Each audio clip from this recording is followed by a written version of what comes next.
Bree, please read this. I know you hate me, but we were best friends once, and I need you to read this. I think I'm in serious trouble and there's nothing you can do, but I need you to read this so you understand. I know we haven't talked since sectionals. It's been forever, but what happened to you wasn't my fault. At least, it wasn't entirely my fault. I know everyone thinks it was, but I would never do anything to hurt you. This is going to sound crazy, but I need to tell you this so that someone knows. It started when we were in the 8th grade. It was the night before the Crystal Classic competition. I was at home and I couldn't sleep because I was so nervous about competing. Well, I got on the computer, just sort of surfing the web and stuff. But I couldn't concentrate on anything. I was just sitting there, so I Googled myself. I never should have done that, Bree. At first, it was all the usual stuff you find when you Google yourself. Then I found a link to a Wikipedia page about me. I thought our club, or my dad made it or something. There wasn't much there, just some basic facts about skating, what city I lived in. But the thing that got me was that it said I won that year's Crystal Classic. I laughed. I thought for sure someone just did it to encourage me. I confronted my dad about it, but he denied. When I won the competition the next day, I was so happy. That was the first competition I had ever won, and it felt so good. Remember how hard I worked after that? That's when my parents hired Sergey to coach me. You know how much that must have cost. After that, I would check my page before every competition, and it would always tell the result of how I placed. It said I would win the regionals at 15, and it all came true. After that, Sergey convinced my mom and dad that I had a real shot at the Olympics. That's when they pulled me from school. I skated every day, but I just wasn't progressing the way Sergey said I needed to if I wanted a shot at the championship. I was working so hard and I was skating well, but still Sergey said it wasn't good enough. When the sectionals came, all I could think about was winning, so I did something I shouldn't have. Everyone was saying that you were the favorite, and I felt like I had already lost the competition. So I made a Wikipedia account, and I tried to update my page to say that I was the winner. The thing is that after I tried to update the page, I checked it and all it said was, Annora Petrova is a selfish little bitch who's going to get what she deserves. I broke down. That's why I looked so awful the next day. I was in a daze. I remember watching your routine and seeing your blade snap, and the next thing I knew, I was on the ground and my face was covered in blood from where the tip flew off and sliced my forehead. Then they told me it was my fault because I had your skates in my possession earlier. Bree, I honestly didn't do anything to your skates. I wanted to win, but I wouldn't do anything to hurt you. When they told me I was banned from any further competitions, everyone said that I got what I deserved. Nobody even asked for my side of the story. I guess you heard that Sergey dropped me after that. He said I ruined him. No one would talk to me. Do you know what it's like to be ostracized by everyone? I couldn't even get ice time. And then the page got worse. Anytime I'd check it, it would say all these horrible things about me. I can't even tell you half of them, the language was so vile. I'd cry every time I read it, but I couldn't stop checking it. I knew I had to do something, so I made a complaint to Wikipedia. I even tried calling them, but no one there claimed to know anything about the page. I was home alone that Friday night, and I decided to check it to see if it had been taken down. The page was still there, only this time it said, Annora Petrova is a pathetic little orphan. I freaked. I kept calling my parents to warn them, but every time I'd call, all I could hear was this horrible laughter on the other end. I must have called them 100 times until I couldn't take the sound of the laughing anymore. After the accident, The police gave me their phones and there wasn't any record of my calls that night. I was so devastated. Before that, I was so busy training all day and doing homeschool, I never realized just how alone I had been the whole time. I know you tried to reach out, but I was so depressed and angry I just shut everything out. Once I turned 18 and got the settlement money from the court, I came to Switzerland. I got to reinvent myself. My skating really took off. It hasn't been a year, and I feel like everything that happened was so long ago. That's why I shouldn't have done it, Bree. I'm writing you now from an old hotel outside of Prague. I'm auditioning for the ice circus tomorrow. I know it's the kind of thing we used to make fun of, but I really want this. I was feeling really nervous, and out of an old habit I checked my page. It's so hard to say this, but when I checked the page to see if I'd get the job tomorrow, all it says is, Annora Petrova died friendless and alone. And it had today's date listed as the date of my death. I'm sobbing so hard I can barely type this, but I wanted you to know the truth. Please believe me, Bree. I attached a screenshot of the page so you'll believe me. It's all there just as I told you. I don't know what to do. I don't know anyone here and nobody speaks English.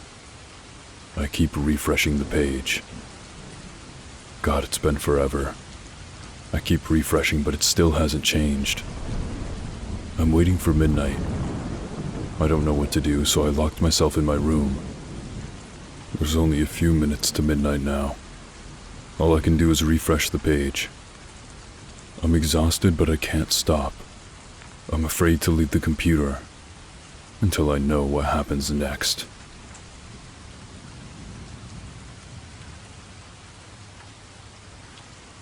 So anyone who's been on the V board in 4chan probably knows about Mr. Bones' wild ride. For those who don't, it was a ride someone made for Roller Coaster Tycoon. It was one of those really slow motor car rides, but with a twist. It had 30,696 feet of track and a ride time of 70 real-time minutes. Around 4 years in game time. In addition, there were those props of the skeleton holding out his top hat scattered around here and there, as if to mock the customers. Needless to say, there were a lot of passengers screaming, "I want to get off Mr. Bones' wild ride." Now here's where things got really good. Once the ride came to a stop, the passengers found themselves on a long path that took about 2 hours to traverse. Once they reached the end, they found themselves facing a sign that says, "Mr. Bones says, the ride never ends." The path led straight back to the entrance of Mr. Bones' wild ride. There was nowhere else to go. Needless to say, this gained a lot of popularity on V, and people started making their own Mr. Bones' wild ride. I was one of them, and made a version with the ghost train ride. You know, the one that's usually a huge death trap. It didn't last as long as the original, but it did have a twist. Near the end, it launched the cars into a small shed with a sign on the side that said, "Enjoy your stay." I killed about 20 people with that ride and laughed my ass off as they each went one by one to their graves. Fast forward a few weeks and I was in Busch Gardens on vacation. In real life. I was wandering around trying to decide what to ride. That's when I noticed a ride that hadn't been there the last time I visited. It was weird because it had never been advertised and there was nothing on the map about it.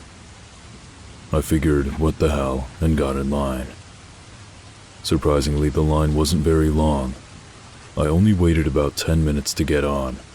It was one of those motor car rides, which is kind of weird because they already had one elsewhere in the park. Why would they open up a second one?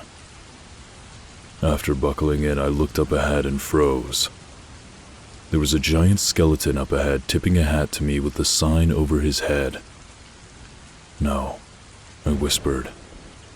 The sign read, "Mr. Bones' wild ride." I struggled with my restraints, but they wouldn't come off. I begged the employee controlling the ride to help and that I had changed my mind, but he ignored me. My car started moving and I screamed in terror.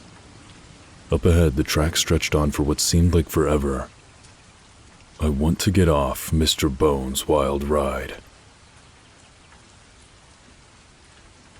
So this is kind of like a creepypasta, I guess.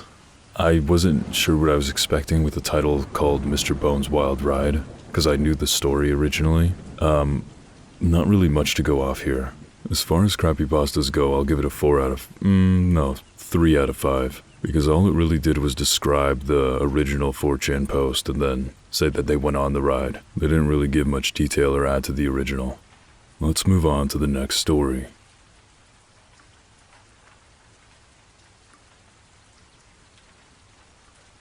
The Wyoming Incident, or the Wyoming hijacking, is a lesser-known case of television broadcast hijacking/hacking. A hacker managed to interrupt broadcasts from a local programming channel, believed to serve several smaller communities in the county of Niobrara, and aired their own video.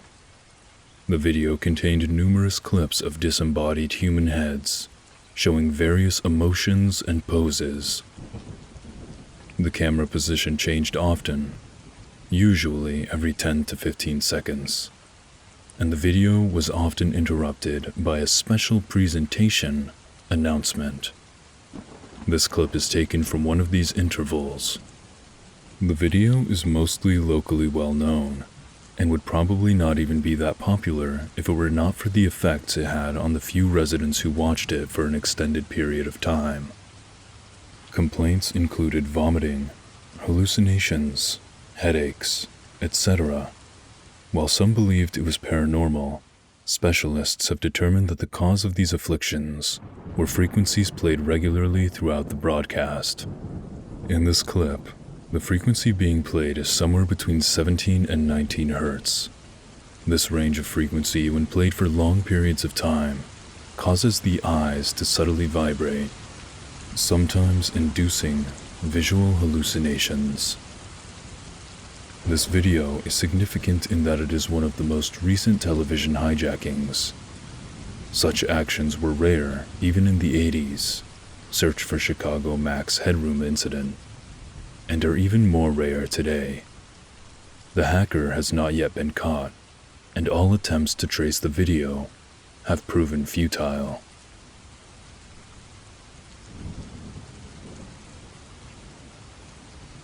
Polybius is an urban legend about a rare arcade game released in 1981. The game was created by a mysterious company called Sinneslöschen, German for sense deletion, and was a puzzle/shoot-'em-up, somewhat like Tempest. It was only released in a few suburbs of Portland, Oregon. It was supposedly very popular, with people forming long lines to play it. However, players reported strange things about the game, such as hearing a woman crying and seeing grotesque faces out of the corner of their eyes. Players would also have nightmares, experience nausea, headaches, blackouts, or even develop amnesia. Some even committed suicide. Others stopped playing video games altogether, and at least one became an anti-video game activist. According to one owner of an arcade, men wearing black suits would often come to collect records from the game. They did not take any money, simply data on gameplay.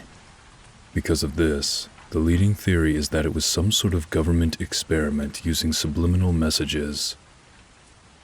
The game remains in obscurity as around 1 month after its release, all of the cabinets suddenly disappeared. One cabinet reappeared in an arcade in 1998, but quickly disappeared again. While some have tried to recreate the game, no one has ever found the original ROM.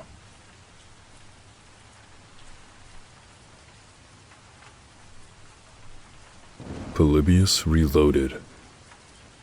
This file was found on a laptop belonging to a retired government official. Anyone familiar with creepypastas throughout history will recognize the cabinet. Polybius was an addictive game thought to have been developed by the government to test mind control technology. December 4th, 2003. So excited, I found the cabinet. It's in good condition, just dusty. Polybius. Such a majestic cabinet. So simplistic. This will be my masterpiece. January 10th, 2004. Disaster. I've been toying with the cabinet, getting it prepared. The wires are corroded. The cabinet and its contents are still intact, but I've not been able to get it to play coin-operated. Now I know why. The wires leading from the mechanism to the motherboard are corroded beyond repair. Luckily, it was just on one side. I can replace the wire, but the materials I need are expensive and scarce. Referring back to the blueprints, I find that I need silver wires. Silver. But it will be worth it.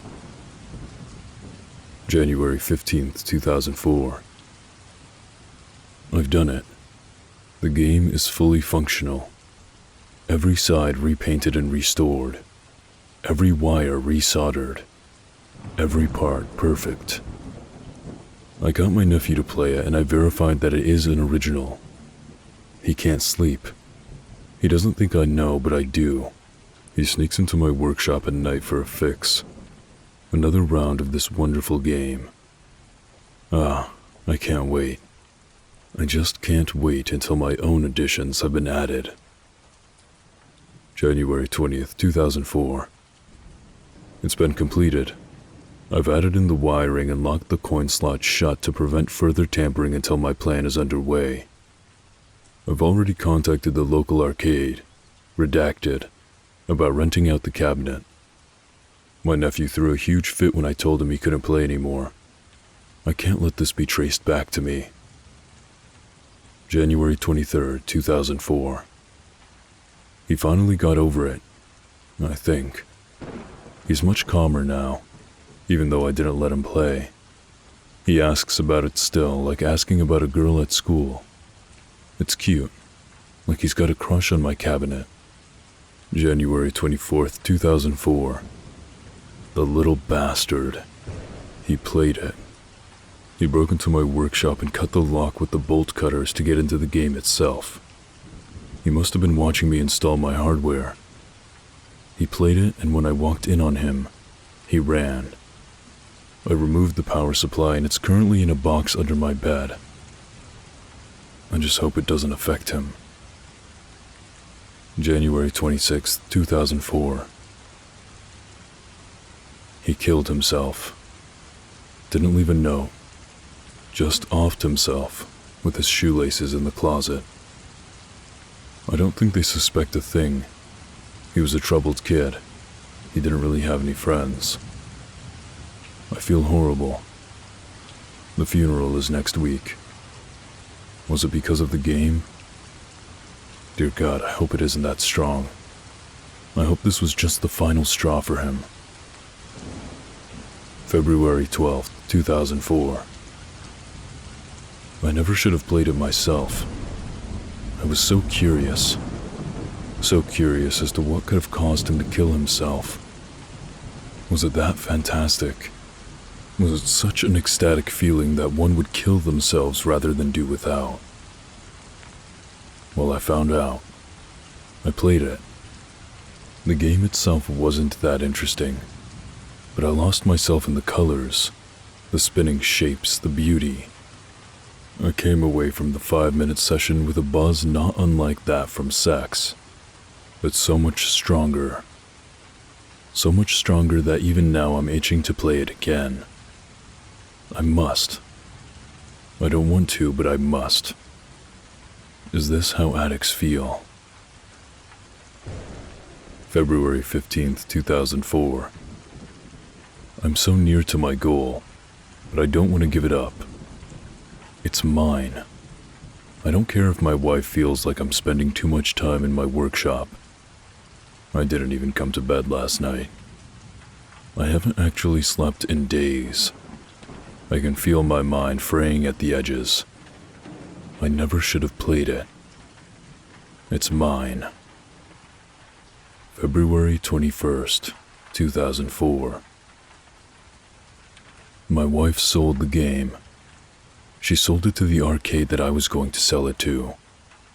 I got so angry I hit her with a wrench. She's bleeding and she's on the ground and she won't wake up. I'm so scared. Why did I do that? Why did she have to sell it?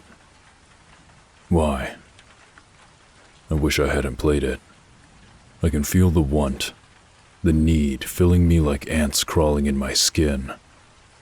It's starting to hurt. It's starting to physically hurt. I can't even go outside in the day. It's too bright. The stars are bright through my sunglasses. I have to go bury my wife. Now. I'll go to the arcade and post more soon. March 2nd, 2004. It hurts, but I can handle it. I have an old friend who sold me 2 bags of an amazing drug called Oxycontin. The pain is less, but I can't make it stop unless I stop at the arcade. I noticed there was a long line at the arcade. 6 or 7 people waiting in front of me to play. At least I know I'm not suffering alone. March 5th, 2004. Mother-in-law showed up today. She hasn't heard from Molly in a few days. I told her we had a fight and she left. Not exactly a lie, but she bought it. She never much liked me, my Molly. She assumed she'd be back in a few months. She's done it before, and it gives me time to decide what my plan is. I just realized that the cut I get from the arcade owner for the cabinet is just going back right into the cabinet. He says I should get a cut because I brought him his most popular game. The crowd around the machine is like a crowd of addicts. Tired, haggard, all with the same knowing expression and greedy hands when I bring them a bag of quarters. I wish I had destroyed the damn thing when my nephew had died. March 8th, 2004. The drugs have stopped working. Originally, I was just using the Oxycontin to stop the pain from getting too much to bear so fast, with maybe 1 arcade visit every few days. But the drugs have started wearing off. I can't help but go almost every day now, and I can't take any more of these pills without hurting myself. I'm going to try buying back the cabinet tomorrow. March 10th, 2004. I talked to the owner about buying the game back and he told me in no uncertain terms to F off. I told him I needed it, that he had no idea what it was like to play this game. I spilled my guts. How I was going to use the old programming. The programming I had researched in the time at the Pentagon that drew people in for that experiment, of the research results in Maine. I was just wanting to make a quick buck renting out an addictive game at his store and pulling it in 50-50. He wasn't mad. He was just more adamant that he wanted to keep it. He didn't give me any quarters either. Greedy bastard. March 20th, 2004. I've done it again. I was at the machine playing it when he tapped me on the shoulder and told me he was closing for the night.